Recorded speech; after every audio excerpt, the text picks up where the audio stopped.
धनबाद में NH-19 पर तेज रफ्तार पिकअप ने मारी टक्कर, 15 वर्षीय छात्रा की हुई मौत। सोमवार की सुबह धनबाद NH-19 में दर्दनाक सड़क हादसा हुआ। घटना बरवाडा थाना क्षेत्र के BS पेट्रोल पंप के समीप हुआ, जहां पर तेज रफ्तार पिकअप वैन ने बाइक को पीछे से जोरदार टक्कर मार दी। हादसे में 15 वर्षीय छात्र अब्दुल मदीन अंसारी और उसका मौसा घायल हो गए। दोनों को आनन फानन में धनबाद के SNMCH अस्पताल ले जाया गया, जहां छात्र अब्दुल मदीन अंसारी को डॉक्टर ने मृत घोषित कर दिया। वहीं उसके मौसा का इलाज चल रहा है। प्राप्त जानकारी के अनुसार मृत छात्र गोविंदपुर के फकीरडीह का रहने वाला है। आज सुबह अपने मौसा के साथ राजगंज से धनबाद कोट आ रहा था। दोनों जैसे ही NH-19 के BS पेट्रोल पंप के सामने पहुंचे, तभी पिकअप वाहन ने बाइक को पीछे से जोरदार टक्कर मार दिया। टक्कर के बाद दोनों सड़क पर ही गिरकर गंभीर रूप से घायल हो गए। मृत छात्र कक्षा 7वीं में पढ़ाई कर रहा था। सूचना पाकर उनके परिजन अस्पताल पहुंचे। उद्योग विभाग में जल्द भरे जाएंगे खाली पद। उद्योग मंत्री संजय प्रसाद यादव ने सोमवार को उद्योग विभाग की समीक्षा करते हुए पदाधिकारियों से कहा कि विभाग में खाली पदों को जल्द भरें, ताकि तेजी से विकास कार्य हो सके। सभी अधिकारियों को समन्वय बनाकर कार्य करने की जरूरत है। उन्होंने कहा कि झारखंड विकास के पथ पर आगे बढ़ता रहे और विकसित राज्य की श्रेणी में रहे। इसके लिए जरूरी है कि झारखंड में उद्योगों को बढ़ावा दिया जाए। इसके लिए विभागीय स्तर पर व्यापक तैयारियां की जा रही है। उद्योग विभाग एवं विभिन्न निदेशालयों और संस्थाओं की कार्यों की समीक्षा भी की जा रही है और पदाधिकारियों से विचार विमर्श किया जा रहा है। उद्योग मंत्री रांची के प्रोजेक्ट भवन में उद्योग विभाग के पदाधिकारियों के साथ विभाग के कार्यों की समीक्षा कर रहे थे। उद्योग विभाग की समीक्षा के क्रम में विभाग में खाली पड़े पदों की बात सामने आने पर मंत्री संजय प्रसाद यादव ने कहा कि रिक्त पदों की सूची जल्द उपलब्ध करा दें, ताकि मुख्यमंत्री हेमंत सोरेन से विचार विमर्श कर जल्द ही इस दिशा में आवश्यक कदम उठाए जाएं। नववर्ष से पहले देवघर में बाबा बैद्यनाथ मंदिर में बढ़ने लगी भीड़। नववर्ष आने में अब 9 दिन शेष है। इसे लेकर बाबा बैद्यनाथ मंदिर में भीड़ बढ़ने लगी है। सीमावर्ती राज्य के लोग साल के अंतिम दिनों में बाबा बैद्यनाथ का दर्शन करने के लिए भारी संख्या में पहुंच रहे हैं। रविवार को पट बंद होने तक करीब 60,000 भक्तों ने जलार्पण किया। वहीं कूपन लेने वाले भक्तों की संख्या भी 2,500 से अधिक रही। रविवार को सुबह 4 बजे से पट खुलने के पूर्व ही भक्तों की कतार ओवरब्रिज से बाहर निकल गई थी। कतार को क्यू कॉम्प्लेक्स से संचालित किया गया। वहीं 8 बजे कूपन काउंटर खुलते ही पूरा शीघ्र दर्शनम होल्डिंग पॉइंट भी भर गया।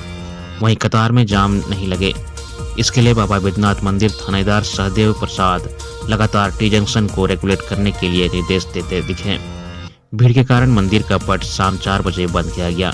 वहीं इस दौरान बाबा बैद्यनाथ मंदिर एवं पार्वती मंदिर में के बीच गठबंधन चढ़ाने आए भक्तों की संख्या अधिक रही। मंदिर में इन दिनों सैलानियों की संख्या भी बढ़ने लगी है। पट बंद होने तक कुल 2,607 भक्तों ने कूपन लेकर जलार्पण किए।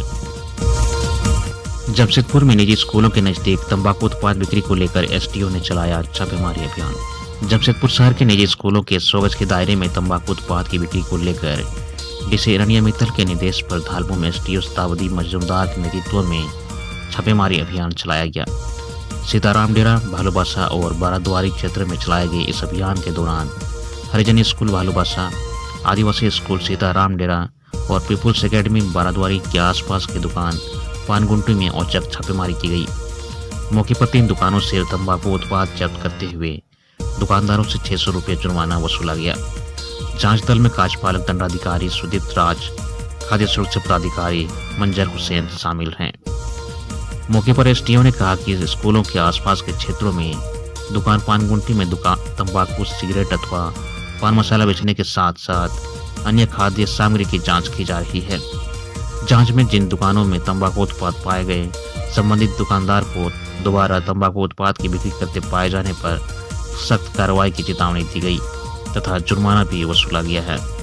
स्कूलों के आसपास तंबाकू उत्पाद की बिक्री करना निषेध है। इसके अलावा भी गैर चेतावनी के तंबाकू उत्पादों को बेचा जाना अवैध है, जबकि ये तंबाकू उत्पाद का सीजर लिस्ट बनेगा और नष्ट किया जाएगा। उन्होंने कहा कि दुकानों में अवैध तरीके से बेचे जा रहे तंबाकू उत्पादों को लेकर जांच की कार्रवाई आगे भी जारी रहेगी। शिक्षा मंत्री ने कहा क्षेत्रीय भाषा के 10,000 शिक्षक होंगे नियुक्त। नरसिंहगढ़ भाटीसोल मैदान में रविवार को 22वां संथाली भाषा दिवस का आयोजन किया गया। इस मौके पर मुख्य अतिथि शिक्षा मंत्री रामदास सोरेन ने कहा कि प्रदेश में जनजातीय क्षेत्रीय भाषा तथा शिक्षा की बुनियादी को मजबूत करना जरूरी है। श्री रामदास सोरेन ने कहा कि लगभग 10,000 क्षेत्रीय भाषा के शिक्षकों की बहाली होगी। उन्होंने कहा कि पंडित रघुनाथ मुर्मू जनजातीय विश्वविद्यालय में राज्यपाल द्वारा वीसी की नियुक्ति होते ही शिक्षकों को तत्काल बहाली कर दी जाएगी। उन्होंने कहा कि सरकारी विभागों और थाना में अनुवादक की नियुक्ति की बात चल रही है ताकि लोग अपनी भाषा में शिकायत और आवेदन कर सकें। उन्होंने कहा कि संताली को संविधान की 8वीं अनुसूची में दर्ज कराया गया था कि यह लुप्त न हो। आज हम इसे अनदेखी नहीं कर सकते।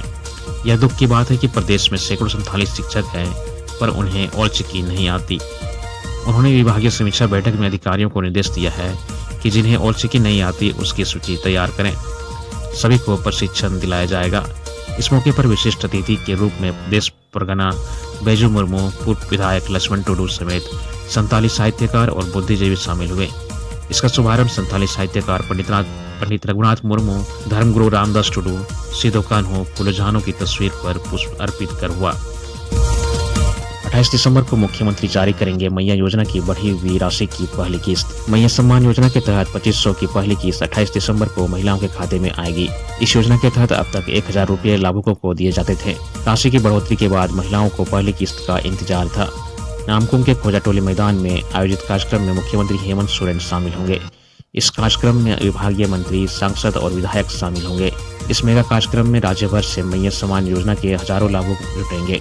इसके लिए सभी जिलों के उपायुक्तों को विशेष जवाबदेही दी गई है। लाभुकों की सूची तैयार कर राजधानी रांची लाने की विशेष व्यवस्था की जा रही है। हजारीबाग चौकीदार बहाली की लिखित परीक्षा का परीक्षा फल जारी। हजारीबाग जिला में चौकीदार के रिक्त पदों पर नियुक्ति के लिए 20 दिसंबर को लिखित परीक्षा आयोजित की गई थी। लिखित परीक्षा में उत्तीर्ण अभ्यर्थियों की सूची 22 दिसंबर को जारी कर दिया गया। लिखित परीक्षा में उत्तीर्ण अभ्यर्थियों को अब शारीरिक जांच व दौड़ प्रतियोगिता 26 दिसंबर को करजन मैदान हजारीबाग में कराया जाएगा। अभ्यर्थियों के लिए स्थल पर पहुंचने का समय सुबह 6 बजे है। दौड़ सुबह 8 बजे से शुरू होगी। सभी अभ्यर्थियों को प्रवेश पत्र के साथ एक पहचान पत्र लाना अनिवार्य है। मुख्यमंत्री आज बिशप हाउस में केक काटकर क्रिसमस की दी बधाई। मुख्यमंत्री हेमंत सोरेन और विधायक कल्पना सोरेन रविवार शाम आर्च बिशप हाउस पहुंचे। इस दौरान दोनों ने आर्च बिशप विसेंट आइंद को क्रिसमस की बधाई दी। मुख्यमंत्री ने आर्च बिशप हाउस के बगीचे में माता मरियम के ग्रोटो का दर्शन किया। इस ग्रोटो को आर्च बिशप हाउस के बगीचे में जलकुंड के समक्ष बनाया गया है, जिसमें माता मरियम की प्रतिमा स्थापित की गई है। इसके बाद मुख्यमंत्री हेमंत सोरेन व कल्पना सोरेन ने चरणद्वय के भी दर्शन किए। इसके बाद दोनों ने केक भी काटा। मौके पर मुख्यमंत्री और आर्च बिशप विसेंट आइंद के बीच बातचीत हुई। मुख्यमंत्री ने कहा कि क्रिसमस प्रेम और शांति का संदेश देता है। उन्होंने आम जनता के हित में किए जा रहे कार्यों की भी जानकारी दी। आर्च बिशप विसेंट आइंद ने कहा कि हमें अपने जीवन में सेवा का भाव लाने की जरूरत है। जिस तरह से यीशु ने अपने जीवन में हमारे लिए व्यतीत किया, वैसे ही सेवा भाव से हमें भी दूसरों के लिए जीना है। खलारी में अपराधियों ने 3 हाईवा डंपरों में लगाई आग। खलारी थाना क्षेत्र के निर्मल महतो चौक के पास रविवार सुबह 3 बजे आलोक गिरोह के अपराधियों ने 3 हाईवा डंपरों में आग लगा दी। 3 बाइक से आए 6 अपराधियों ने झील होटल के समीप से फ्लाई एस लदे 2 हाईवा डंपरों को चालक समेत अगवा कर लिया।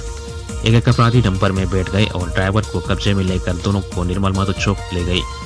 दोनों डंपरों को सड़क पर खड़ा कर राय बड़मू रोड और खलारी पुतरातू रोड को जाम कर दिया। इसके बाद अपने साथ लाए तेल को छिड़क कर डंपरों में आग लगा दी। चौक के किनारे रेलवे के निर्माण से जुड़ा चिप्स लदा एक डंपर पहले से खड़ा था। उसका चालक एक होटल में चाय पी रहा था।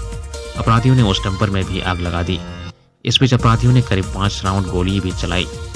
डंपर चालक मारूफ और मिट्टूराम और ग्रामीण अर्जुन महतो के साथ मारपीट भी की। सभी का मोबाइल छीनकर आग में फेंक दिया गया। घटना को अंजाम देने के बाद अपराधी भाग गए। सूचना मिलते ही खलारी थाना प्रभारी विजय कुमार सिंह के अलावा मेकलूसीगंज थाना के गोविंद कुमार, पिपरवार थाना प्रभारी प्रशांत कुमार मिश्रा और बुढ़मू थाना प्रभारी रितेश महतो पहुंच गए। सीसीएल के चूरी माइंस रेस्क्यू से दमकल मंगाया गया। आग पूरी तरह काबू पाने के लिए दमकल को 2 बार पानी भरना पड़ा। इसके बावजूद तीनों हाईवा जल गए। फ्लाई एस लदे डंपर टंडवा मिसरौल के थे। जले हुए डंपरों को सड़क से हटाकर आवागमन चालू कर दिया गया है। कल राज्य के कुछ हिस्सों में हो सकती है बारिश, 25 से साफ रहेगा मौसम। क्रिसमस से एक दिन पहले मंगलवार को राज्य के अलग अलग हिस्सों में बारिश होने का अनुमान है। मौसम केंद्र के अनुसार बंगाल की खाड़ी में बन रहे निम्न दबाव के कारण राज्य के उत्तर पश्चिम तथा दक्षिणी हिस्से में हल्की बारिश हो सकती है। इस दौरान राज्य के करीब करीब सभी हिस्से में बादल भी छाए रहेंगे। 25 दिसंबर से मौसम साफ रहेगा। ज्ञात हो कि पिछले कुछ दिनों से राजधानी सहित राज्य के कुछ हिस्सों में बादल छाए रहने के कारण न्यूनतम तापमान सामान्य से ऊपर चला गया था। रविवार को राजधानी का न्यूनतम तापमान 13 डिग्री सेल्सियस रहा। वहीं जमशेदपुर का न्यूनतम तापमान 15 व डाल्टनगंज का 10 डिग्री सेल्सियस रहा। वहीं बादल छाए रहने के कारण ठंड का एहसास कम हो पा रहा है। चतरा जिले में एक ही गड्ढे से मिला लापता युवक और महिला का शव। 13 दिसंबर से लापता आशा देवी व विकास कुमार यादव का शव पुलिस ने रविवार को थाना क्षेत्र के बामेश्वरी गाड़ा जंगल के गड्ढे से बरामद किया है। आशा देवी बामी गांव व विकास कुंदा थाना क्षेत्र के मिदवाड़ी गांव का रहने वाला था। दोनों की हत्या पत्थर से कुचल कर की गई थी। इसके बाद शवों को 5 फीट गहरे गड्ढे में गाड़ दिया गया था। पुलिस ने शवों को पोस्टमार्टम के लिए हजारीबाग भेज दिया है। दोनों के लापता होने पर उनके परिजनों ने हत्या की आशंका जताते हुए थाना में आवेदन दिया था। पुलिस को 15 दिसंबर को इन दोनों के बारे में कुछ सूचना मिली। इसके बाद बामी जंगल में शवों की तलाश की जा रही थी। इस संबंध में एसडीपीओ संदीप सुमन ने कहा कि सूचना मिलने पर उक्त जंगल से शवों को बरामद किया गया। दोनों की हत्या कर साक्ष्य छुपाने के लिए हत्यारों ने शवों को गड्ढे में गाड़ दिया था। परिजनों के आवेदन के आधार पर जोरी निवासी सावियर मियां को हिरासत में लेकर पूछताछ की जा रही है।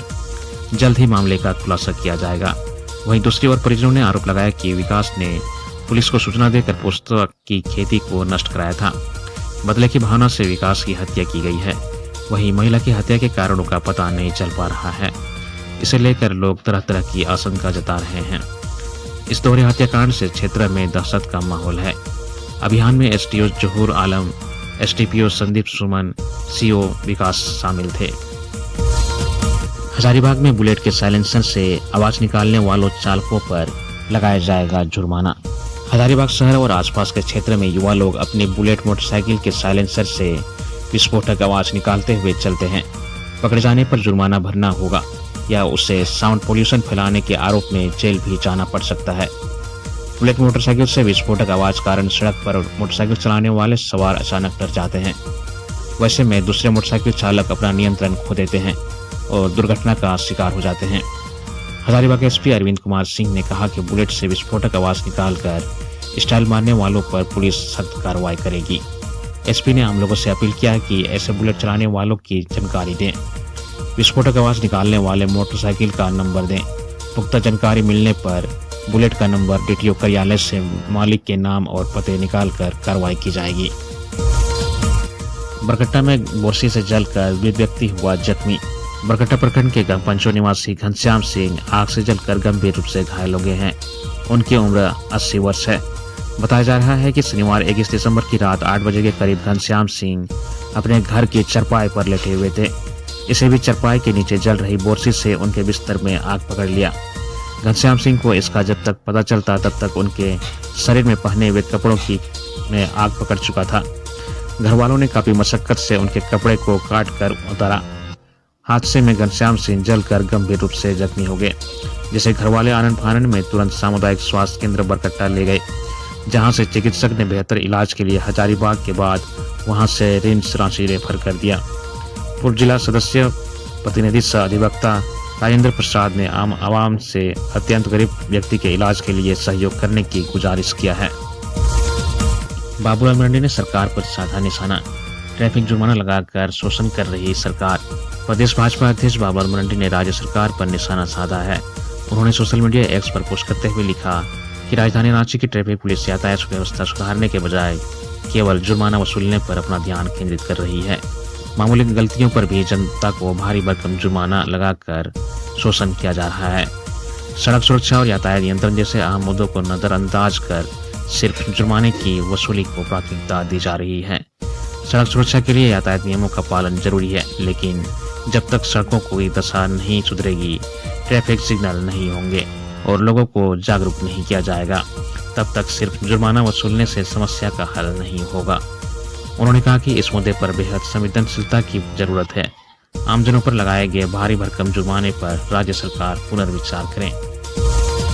परीक्षा पे चर्चा के लिए 14 जनवरी तक करा सकते हैं पंजीयन। परीक्षा पे चर्चा कार्यक्रम के लिए विद्यार्थी 14 जनवरी तक अपना पंजीयन करा सकेंगे। केंद्रीय शिक्षा मंत्रालय ने निर्देश के अनुरूप झारखंड शिक्षा परियोजना ने सभी जिलों को पत्र जारी किया है। इसमें कक्षा 6 से 12वीं तक के विद्यार्थी के साथ साथ शिक्षक अभिभावक भी अपना पंजीयन करा सकते हैं। झारखंड से कुल 36 प्रश्नों का चयन किया जाएगा। परीक्षा पे चर्चा कार्यक्रम का आयोजन पिछले 7 वर्षों से किया जा रहा है।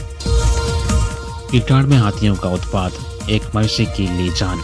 पिटाड़ में हाथियों का आतंक लगातार जारी है। करीब 32 हाथियों के झुंड ने शनिवार रात में पुनः पालगंज पंचायत में उत्पात मचाया। इस दौरान कई लोगों के घर तोड़ दिए गए, एक बैल को भी मार दिया गया, जबकि दर्जन भर लोगों की फसल को बर्बाद भी कर दिया गया। फिलहाल हाथियों का झुंड टुंडी इलाके की तरफ चला गया है। घटना की सूचना के बाद नगर विकास मंत्री सुदीप्य कुमार सोनू, बीडीओ मनोज कुमार मरंडी सहित वन विभाग के अधिकारी भी पहुंचे और घटना का जायजा लिया। इस दौरान मंत्री ने पीड़ित लोगों से मिलकर समझाया और 3 लोगों को 10-10 हजार मुआवजा और एक पेटी चावल उपलब्ध कराया गया। बताया गया कि शुक्रवार सुबह किचरिंग पंचायत व मंजलाडी इलाके में नुकसान पहुंचाने के बाद शनिवार शाम को हाथियों का झुंड पालगंज सीमा में आ गया है। गुमला में हथियार के बल पर लूटे 70,000 रुपये। गुमला में अपराध थमने का नाम नहीं ले रहा है। आए दिन लूटपाट, चोरी व हत्या की घटनाएं घट रही है। ऐसे ही लूट का एक मामला सामने आया है। महिला से हथियार के बल पर लूटपाट की घटना घटी है। गुमला सदर थाना क्षेत्र के कसिरा गांव निवासी सुनील साहू की पत्नी कलावती देवी से शनिवार को 70,000 रुपये की लूटपाट हुई है। इस संबंध में सुनील साहू ने गुमला थाना में लिखित आवेदन सौंपकर अज्ञात 3 अपराधियों के खिलाफ मामला दर्ज कराया है। दर्ज मामले में कहा गया है कि शनिवार को उसकी पत्नी कसिरा अंबाटोली बाजार में धान खरीदने गई थी। झोला में पैसा लेकर धान की खरीदारी करने बैठी थी। इसी बीच बाइक से 3 अपराधी पहुंचे और हथियार निकालकर पैसा की छिनताई कर फरार हो गए। उन्होंने अज्ञात अपराधियों के खिलाफ कार्रवाई की मांग की है। शीतकालीन छुट्टी नहीं मिलने पर शिक्षकों ने जताई नाराजगी। शीतकालीन छुट्टियों के मुद्दे पर रविवार को शिक्षकों की ऑनलाइन बैठक हुई। इसमें कुल्हान विश्वविद्यालय से डॉक्टर अशोक रवानी, अरविंद साहू और नीलांबर पीताम्बर विश्वविद्यालय से ऋचा सिंह सहित अन्य शिक्षक मौजूद थे। बैठक में शिक्षकों ने शीतकालीन छुट्टी नहीं देने मुद्दे पर नाराजगी जताई। शिक्षकों ने कहा कि विश्वविद्यालय प्रशासन को और सजग व संवेदनशील बनना चाहिए। विश्वविद्यालय शिक्षकों और जजों को देश भर में जो अवकाश दिए जाते हैं उसका उद्देश्य ज्ञान व तथ्यों के संकलन और उनकी प्रस्तुति के लिए तैयारी करनी होती है। ऐसे कार्यों को करने के लिए दिए जाने वाले अवकाश में सिंधुमारी करना समझ से परे है। राजभवन सहित सभी संबंधित अधिकारियों से हमने अनुरोध किया है। हम सबको उम्मीद है कि इसी वर्ष से शीतकालीन अवकाश घोषित किया जा रहा है। अगर ऐसा नहीं होता है तो सोमवार की शाम को अन्य रणनीति की घोषणा की जाएगी। SGFI नेशनल ताइक्वांडो में झारखंड की संजना को मिला स्वर्ण पदक। मध्य प्रदेश के देवास में आयोजित 68वीं राष्ट्रीय स्कूल खेल के अंडर 19 ताइक्वांडो प्रतियोगिता में झारखंड के खिलाड़ियों ने शानदार प्रदर्शन किया। 5 खिलाड़ियों ने क्वार्टर फाइनल तक का सफर तय किया। संजना ने हरियाणा को 2-1 से हराते हुए स्वर्ण पदक जीता। वहीं अमन मुंडा ने कड़े मुकाबले में CBSE के तीसरे राउंड में 15-16 अंक से मैच गंवाते हुए रजत पदक अपने नाम किया। इस प्रतियोगिता में संजना ने अंडर 14 किलोग्राम वर्ग में सबसे पहले दिल्ली को, उसके बाद तेलंगाना को, सेमीफाइनल में आंध्र प्रदेश को और हराकर फाइनल में प्रवेश किया। वहीं अमन मुंडा ने 59 किलोग्राम वर्ग में सबसे पहले राजस्थान को, प्री क्वार्टर फाइनल में उत्तर प्रदेश को और क्वार्टर फाइनल में बिहार को हराया। सेमीफाइनल में दिल्ली को 2-0 से हराकर फाइनल में प्रवेश किया। दोनों खिलाड़ियों को मुख्यमंत्री हेमंत सोरेन, स्कूल एवं साक्षरता विभाग के मंत्री रामदास सोरेन सहित सचिव उमाशंकर सिंह, राज्य परियोजना के निदेशक शशि रंजन, धीरसेन सोरेन सहित कई अधिकारियों ने उन्हें बधाई